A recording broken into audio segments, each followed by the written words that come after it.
Hello everybody out there in Module 3 land. This is going to be a video on the second folder in Module 3, Active Reading. So I'm going to click on that.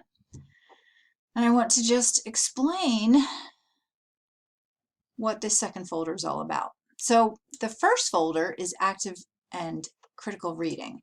So basically what you're doing in all of folder 1 is reading things and marking and annotating them. This is important, an important first step before you do folder 2, which is the study method. So active reading means you're looking for the main messages, the key points, you're marking up what you find, writing some notes about it, highlighting what's important information. So for the studying methods, you're going to create study materials from what you've read.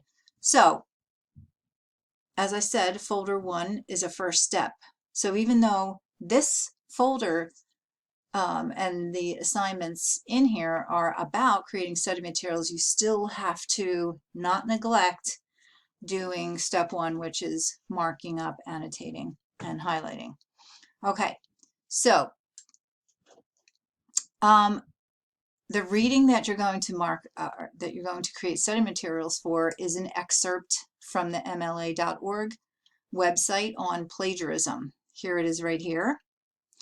So you're going to open that up and you're going to do all of the marking up and annotating. But you can see already that this text has subheadings, so it's already organized pretty well, and this, of course, will be helpful to you. So this is about plagiarism and academic honesty. It tells you, it gives you various definitions of plagiarism. It tells you why it's a serious thing and what maybe even some of the consequences can be. What does plagiarism look like? Tells you the various forms of plagiarism. It's not just one particular thing like copying and pasting. There's many forms of plagiarism. This tells you how you can avoid it, some good practices and habits to develop. And lastly, does absence of documentation indicate plagiarism? So once you've marked all of this up, then you're going to create study material. So let's get to that. How do I get out of here? Let's see. Okay. So here's a partial outline of plagiarism that could help you also with doing the markup and finding what's important in this excerpt. So here's a model assignment. Here's the first assignment for this particular folder, which is called assignment 2 because there's an assignment 1 in folder 1. So what you're doing is you're going to create study materials, and we'll get to that in a second. Oh, well, I better show you right now. You have to use at least 2 of the methods from the document above, and that's this document right here. This is the first thing that you have to do when you get to this folder is actually open this up and look at strategies and methods for, this is so slow, for creating study materials. Okay, so these are some before activities. Created distributed study schedule, gather all your materials, and these are the actual strategies themselves. Create a linear outline. You can see you can do that and then color code it as well. There are various illustrations here. Create concept blocks. I'm not going to go through all of this. You can read it on your own. Creating flashcards. I'm sure you've all done that, but there are various uses for that.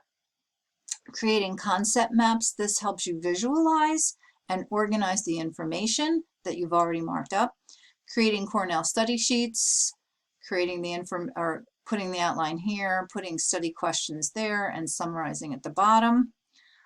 Memorizing in chunks. If there's things that you need to memorize, you can memorize those in chunks. And using graphic organizers. So you have to use at least 2 study material, create study materials using 2 different methods. One of them has to be from 1 through 10, and the other one has to be one of the mnemonic devices in number 11. So there are things called acronyms. So there's an acronym like HOMES, where each of these these letters is an initial for something you're trying to memorize. So remembering the 5 Great Lakes: Huron, Ontario, Michigan, Erie, Superior. That's HOMES, HOMES. It's not always that easy to create an acronym, but you can even make nonsense words if you want, as long as you can remember them. So associations, and then there's acrostics. So I'm not going to belabor this too much because I want to go into showing you. Let's see how much time I've left. Okay. Showing you this model assignment. So this is just a model for the kind of study materials that you're going to create. Here is a different reading. This is a textbook chapter on Intro to Chemistry, and then the study materials that are created for that. I really should have, I realize now, marked this up so that you could have seen how, oh God, let me turn this off. What I mark up and annotate on these pages in this textbook chapter correspond to the study materials that I make for the information. Oh shoot, I didn't mean to do that. For the information on there. Okay, so here's samples of the study materials that I made for Intro to Chemistry. So I used Cornell notes and concept maps, but I embedded the concept map within the Cornell notes, and then I also use, so this is all 3 through 10. So method 8 is Cornell notes, method 7 is concept maps, and I'll get back to that in a second.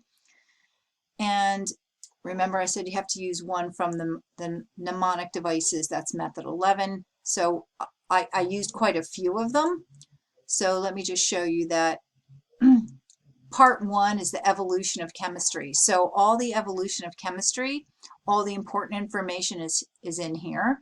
What the Chinese believed about chemistry, what the Greeks theorized, what the Egyptians theorized, mentioned but no theories were explained. So their basic concepts, I put that information here. And then in the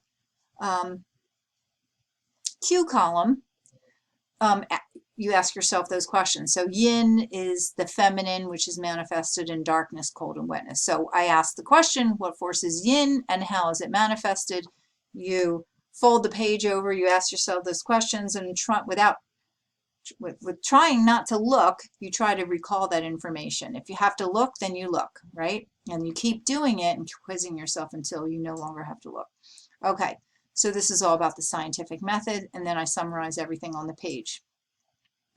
Continuation of the Cornell notes is more of the scientific method and a concept map of exactly how that works with a summary.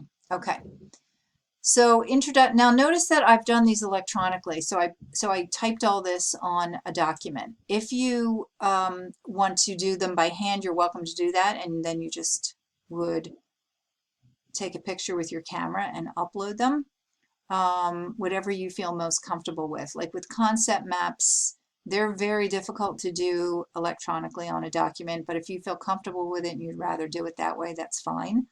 I would rather get out a huge piece of paper and just put a big circle in the middle and put my branches out and handwrite them and then color them in. But as I said, you can do it electronically if you feel comfortable. So there is some information that lends itself to memorization. So if you're taking biology, for example, and you have to learn the parts of a cell, for example, this would be a great way to do it, right? Use a mnemonic device. Okay, so one mnemonic device and they're just memory devices that can sometimes be very silly, and it doesn't matter what they are as long as they work for your brain and they help you recall the information. That's what matters. So there's no right or wrong way of doing this. So, okay, Robert Boyle was the founder of the scientific method, and a lot of names are mentioned in that chapter. So how do I remember Robert Boyle? He was probably boiling water in his beakers in his lab. Okay, so I kind of make that funny little association that way. Okay. Antoine Lavoisier was a Frenchman who had to top Boyle by inviting scientists from around the world to his laboratories, considered the founder of modern chemistry. Okay, I don't know what I was thinking with that. So the 4 Greek elements that were considered the elements, all the elements in the universe at that time, were air, fire, earth, and water. Of course, we know there's a huge periodic table of elements that keeps growing, but at one time, that's what the Greeks believed. So I came up with an acronym, a few. Here's a few elements, A, F, E, W. Right? So arrange them in a way that you can form a nice little acronym from them that you can remember and recall the information. Then Aristotle added ether. So you might just say a few plus ether. So whatever helps you remember it. So for the scientific method steps, there are steps in the scientific method. Of course, there's more information. You have to perform an experiment, blah, blah, blah, but I've used just the verbs to help jog my memory. So perform, step 2, analyze and propose, step 3, conduct and test. So PAPCT. So I came up with this acronym, PAPCT. Do I need a PAP smear, PAP test, or a CT scan, which is referred to as a CAT scan? So I remembered it as PAP-CT, perform, analyze, and propose, and conduct and test. Okay, branches of chemistry. There are many branches of chemistry, including organic, inorganic, biochemistry, analytical, physical, and environmental. So I made an acrostic, and you'll see if you look, if you read it, that you make a silly or not so silly sentence using the same initials as the initials of the words you're trying to memorize. So one interesting benefit allows peaceful energy. O-I-B-A-P-E. Okay, so there is the